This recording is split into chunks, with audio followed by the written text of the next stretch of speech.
Hey guys, and welcome to another brand new video. In this video, we actually have some pretty fun stuff to go and talk about that happened a little bit earlier on today, where we actually, if you guys did not see, we actually had a pretty big PlayStation 5 and PlayStation 4 system update. So I want to go make this video, go and talk about this, and kind of give you guys all the overall details and everything else involved with it, because it's always fun to go and see these internal upgrades. It's always cool to go and see just general updates, and as well, although we've kind of seen some of these already going on in terms of some betas and other stuff, and as well, there was a little bit of drama that I may go cover up in a separate video where basically the whole servers and everything was kind of broken as of today, where, well, basically just a lot of stuff was kind of rolled out throughout today. So I want to give you guys the rundown, talk about it on the PlayStation blog, and overall give you guys just all the up-to-date information as well. This happened a little bit earlier on today too, but I want to go and talk about some of the Xbox restock stuff, because sometimes restock stuff is more like number one, because it could sell out. Sometimes like system updates, we have a little bit more extra time to get to go and talk about. So I'm going to give you guys all the details, all the upcoming details, all the upcoming potential cool things too as well,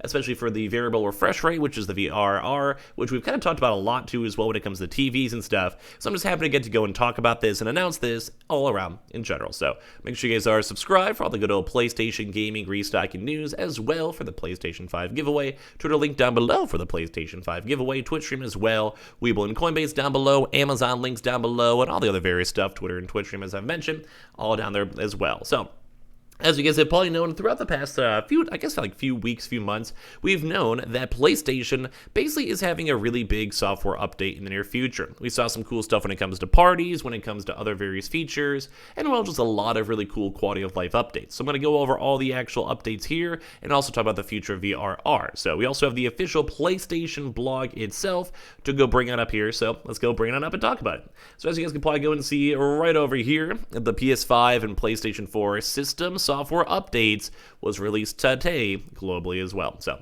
and just in case you guys saw any updates, you saw any issues earlier on today, I know this was a few hours ago, but just wanted to, like I said, kind of cover up some restock stuff first and foremost.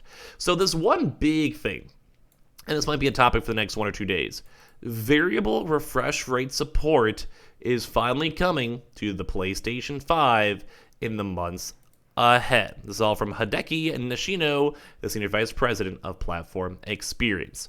So I'm going to read through the actual thing itself and kind of chime in my thoughts as we go through it.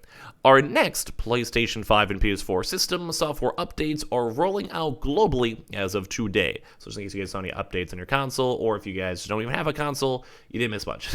So we want to go provide a quick look at some of the new features. We're also glad to share new details on a variable refresh rate for PS5, on HDMI 2.1 compatible TVs and PC monitors, which is planned to release in the months ahead. So we actually kind of covered that a little bit because we did see some updates for proper Sony TVs, and if you guys saw that, this is definitely for all the people who were saying my videos were cap on that one, which was just literally one person.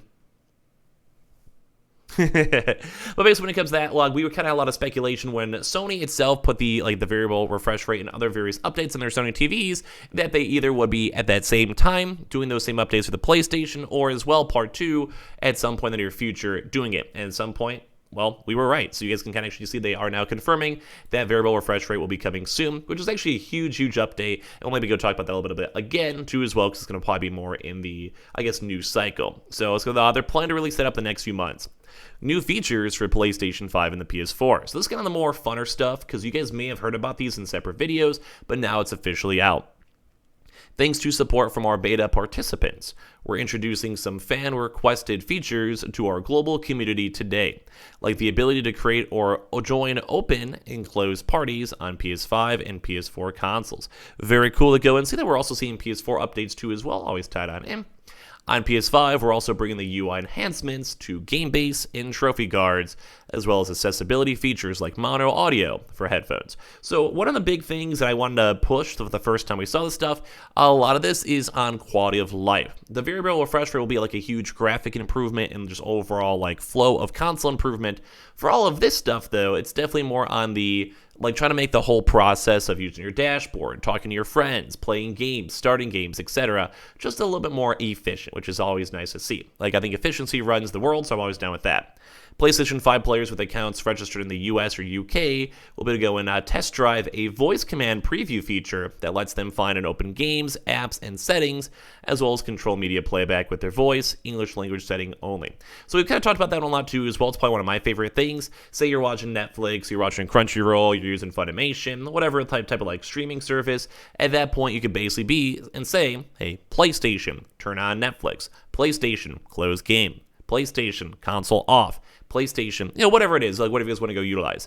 And I think this has actually been a feature that Xbox had quite a bit a long time ago, but I love seeing how they actually have it as of now. And I can definitely see people using it, whether you're just kind of comfy and chilling in your bed, or maybe just in terms of just like accessibility. And I think probably one of the easiest things too that many folks may not actually remember, but I probably will because I mentioned it a few times in these videos, is say you have like a really weird setting. Like say you have to do like a factory reset or anything like that with your console. I think it's nice for them to have a chance to go and just type in like PlayStation, settings, I don't know, like what storage, whatever you have to go to, just in case, because it sometimes does take a long time to go through all the systems and settings when it comes to PlayStation features. So I think that'd be really nice because they have all the stuff online where it's like, if you just have to go to this and you have to go to go to settings, then you go to like properties, then you go to like this thing and this thing.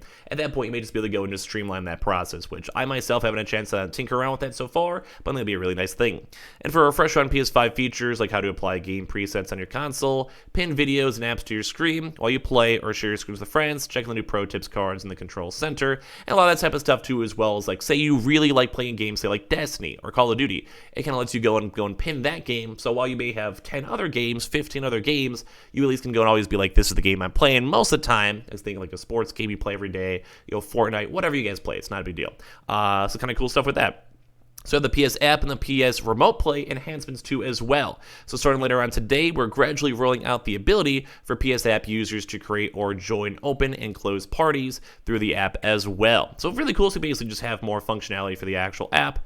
We've also updated the PS app game base UI to make it easier to access for friends, parties, and messaging features, delivering a consistent player experience with PlayStation, which once again, I'm probably not going to be using this too much myself, although I do know people out there will use it. I know probably people you guys watching will probably utilize this, and at the end of the day, I'm always more of a fan of just bonus extra features. The more bonus is out there, the more chance people can utilize, I would say the better.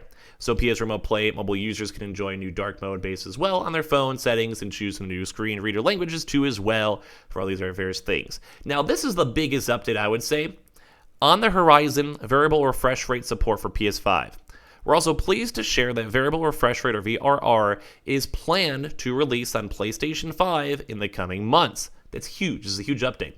On HDMI 2.1 compatible TVs and PC monitors, VRR dynamically syncs the refresh rate of the display to the PlayStation 5 console's graphical output. This enhances visual performance of PlayStation 5 games by minimizing or eliminating visual artifacts such as frame pacing issues and screen tearing. Gameplay in many PS5 titles feels smoother as scenes render instantly, graphics look crisper, and input lag is reduced. Previously released PS5 games can be fully optimized for VRR through a game patch, and future games may include VRR support at launch. So this is like one of the biggest updates I'd say for this one. We'll probably talk about this a little bit more as well, but this is just a huge update. Now, it's not like the biggest thing, like it's a big graphics card update or whatever, but this is just a really streamlined process that will basically make games just look better. It's probably more like one of those things you kind of get used to, so you may not be able to go fully realize it, but it's just a really big feature, especially if your TV does support VRR, and as well, especially if you guys are people who like having the games run really smooth, you like having your scenes render big, or someone like me who's a bit more of a stickler when it comes to walls. So say you have like brick walls, you can kind of make these things look nice, or you want to go and have like animations, you can make it look crisper and nicer. And also input lag is reduced, which is probably one of the biggest things, especially because you never want to have like a, just no one wants to deal with that. No one wants to have an input lag. No one wants to have all these other various deals too as well. So in my mind, I think this is a huge update, and I'm very happy we finally have official clarity that it will be coming soon. And if you guys want me to, I don't mind going a little bit more on in-depth and maybe showing some pictures or kind of someone explaining like what this will mean or how this kind of works, because in my mind, I think it's something that a lot of people will enjoy, And like I said, it is a huge update plan, and as well, it's something that's kind of on the overdue side. But as we mentioned, nowadays a lot of new TVs and also Sony TVs also do have this, so it's probably one like the biggest and highest tier of all things out there. So really cool to see. I love seeing Sony going and finally addressing it. I love seeing updates coming on out. I love seeing all these quality of life updates too as well. And just everything about this is always nice. I love seeing new stuff. I love seeing people happy. I love seeing brand new updates. And although we did have some issues with it earlier on today, which I may go and cover up in our next video, because it's kind of fun drama now that it's solved. It's never fun drama as is going on. I just wanted to go and just say a big thank you guys all for that one. So maybe we'll talk about that later on. But give me your thoughts and comments as well. If you guys had the downloader update, feel free to leave your comments down below, whether it's on the PS4 or PS5. And thank you guys all so much for watching. Make sure you guys are subscribed with the notifications on, as well for the brand new PlayStation 5 giveaway. Amazon links down below for the PS5 digital console and controller. We have the Twitter and Twitch stream down below. We have the Weeble and Coinbase down below if you guys want to sign on up. And I just appreciate all you guys that have been stopping by the Twitter and Twitch and just watching and subscribing to the channel. You guys are awesome. Leave a like if you guys want. And I'll see you guys up later on throughout today for probably one more last little video. Love you guys.